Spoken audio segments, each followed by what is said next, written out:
गुरुमुखो, आज का सत्संग बहुत ही महत्वपूर्ण है।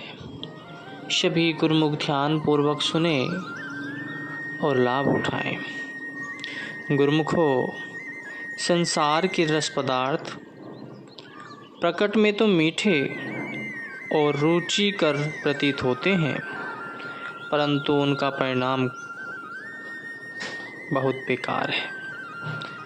मनुष्य तो सुख शांति और तृप्ति की आशा रखकर सांसारिक विषय वासनाओं की ओर आकृष्ट होता है, किंतु उनमें सुख और तृप्ति के बदले चिंता, कल्पना, कलह, क्लेश, अशांति और तृष्णा के फल ही उसे प्राप्त होते हैं।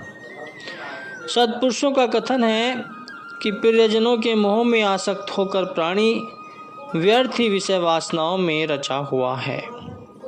नाम और भक्ति की लगन से ही हीन जीव उनके मोह में मग्न हो रहा है, परंतु यह नहीं जानता कि उनके बिछुड़ने में देर नहीं लगेगी।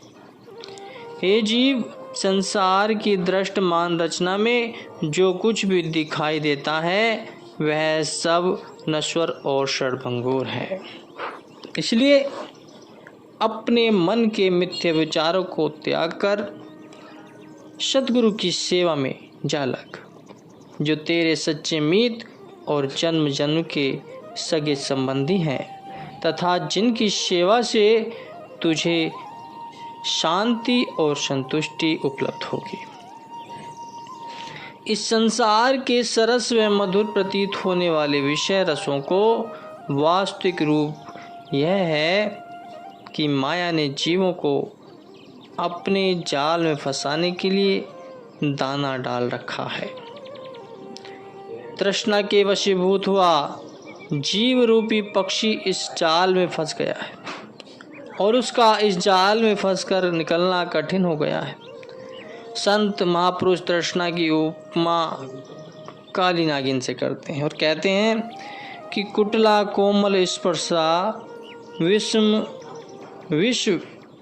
वैश्व में शशाकिनी दक्षतिपि मनाक सरपृष्टा तृष्णा कृष्णे व भोगिनी। अर्थात तृष्णा को काली नागिन के समान समझना चाहिए। वह सहस्त्रों कुटिलताओं से परिपूर्ण है। विषय भोग ही उसका कोमल स्पर्श है। वह विषय विषमता रूपी विष को उगलती है और तनिक सा स्पर्श हो जाने पर भी डस लेती है। नागिन की भी चाल टेढ़ी और स्पर्श कोमल होता है तथा वह थोड़ा सा भी स्पर्श कर ले तो डस कर मार डालती है। परम संत श्री कबीर साहिब जी अपनी वाणी में लिखे हैं कि कबीर माया नागिनी जगत रही निपटाए, जो इसकी सेवा करे तिस ही को फिर खाए। कि तृष्णा व लोभ की वशीभूत हुआ जीव मालिक की पहचान नहीं करता और न ही उसकी बंदगी करता है। जिसकी रचाई हुई यह सर्व माया है, जीव तो माया को ही सर्वश्रेष्ठ मान बैठा है। इसी कारण पुनः पुनः आगमन के चक्कर में चक्कर काट रहा है, परंतु माया है केवल भ्रम। इसका वास्तविक स्वरूप व इसकी निजी सत्ता कुछ भी नहीं है। यह सदैव जीव को भुलाती ही रहती है और अपने निजी कार्य भक्ति की ओर अग्रसर नहीं होने देती। भक्ति प्रकाश है और माया अंधेरा। जिस प्रकार प्रकाश के होते अंधेरा नहीं ठहर सकता, इसी प्रकार ही भक्ति के सम्मुख माया नहीं ठहर सकती। यह तो अज्ञान के तिमिर में ही शिकार किया करती है।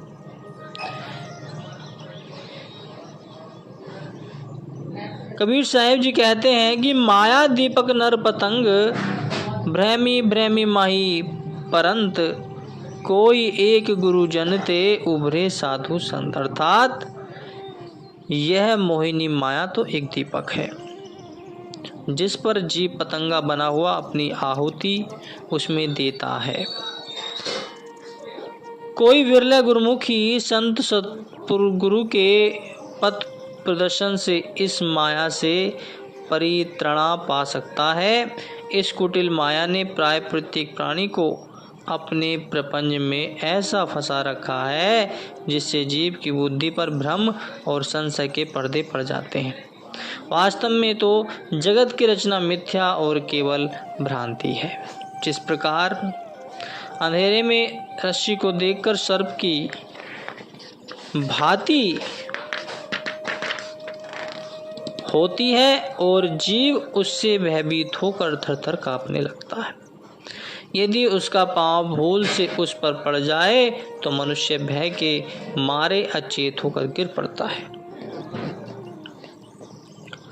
इसी प्रकार जीव अपनी अज्ञानता के कारण संसार को सत्य मान लेता है और उसमें होने वाले परिवर्तनों को देखकर व्याकुल हो उठता है, परंतु यह भ्रम और व्याकुलता तब तक है जब तक जीव अज्ञानता के तिमिर में विचरण कर रहा है। इसकी अविद्या का विनाश सद्गुरु भक्ति के बिना होना असंभव है। जैसे गुरुवाणी में लिखा है कि जे सऊ चंदा उगवही सूरज चढ़ी हजार, एते चानड़ होईदा हो दिया गुरु बिनु घोर अंगार। कि चाहे सैकड़ों चंद्रमा उदित हों तथा चाहे सहस्त्रों सूर्य भी अपना उज्जवल प्रकाश फैलाएं, किंतु यह सब प्रकाश बाह्य जगत से संबंध रखता है। बाह्य सृष्टि में इतना प्रचंड प्रकाश होते हुए भी अंतर जगत अथवा घट की सृष्टि में तब तक घोर अंधेरा परिव्यापकता रहता है जब तक कि सद्गुरु कृपा से आत्मज्ञान की प्राप्ति नहीं होती तथा आत्म ज्योति से घट की सृष्टि दिव्यमान नहीं हो जाती। सद्गुरु मनुष्य को उसके घट में ही परमार्थ भक्ति की निधि दर्शा देते हैं। इस निधि व सुख के भंडार को अमृत का भंडार अथवा आबे हाथ का चश्मा कहते हैं।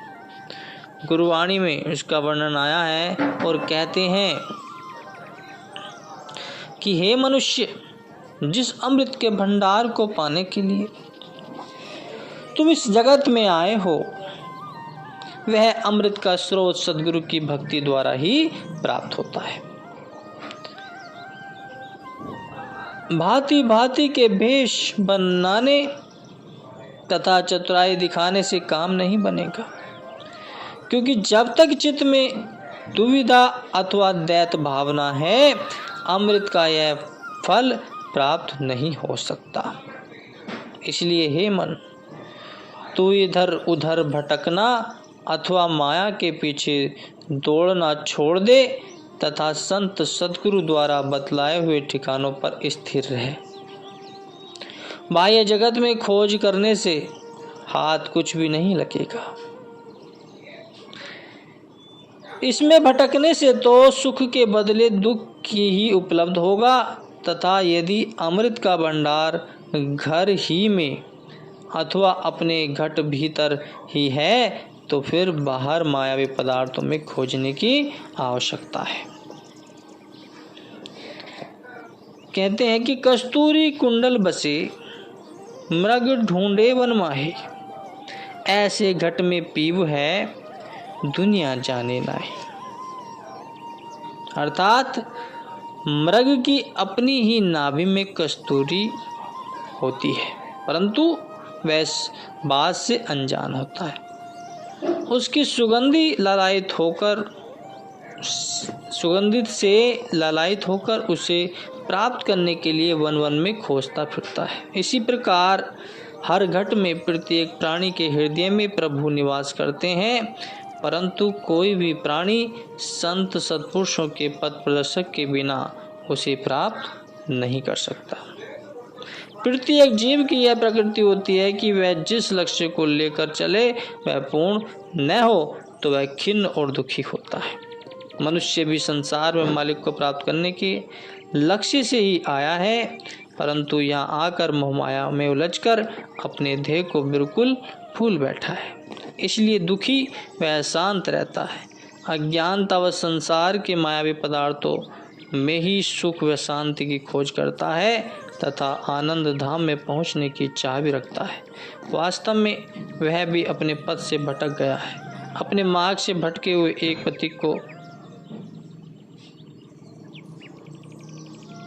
प्रभु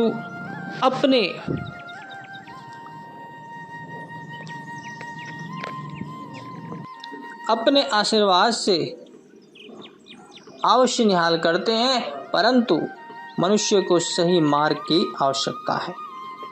वो सच्चा मार्ग संत महापुरुषों के पास है। जो उनकी शरण में जाते हैं वे सच्चे मार्ग को प्राप्त कर कर इस जीवन को सफल बना लेते हैं। बोलो जयकारा, बोल मेरे श्री गुरु महाराज जी की जय।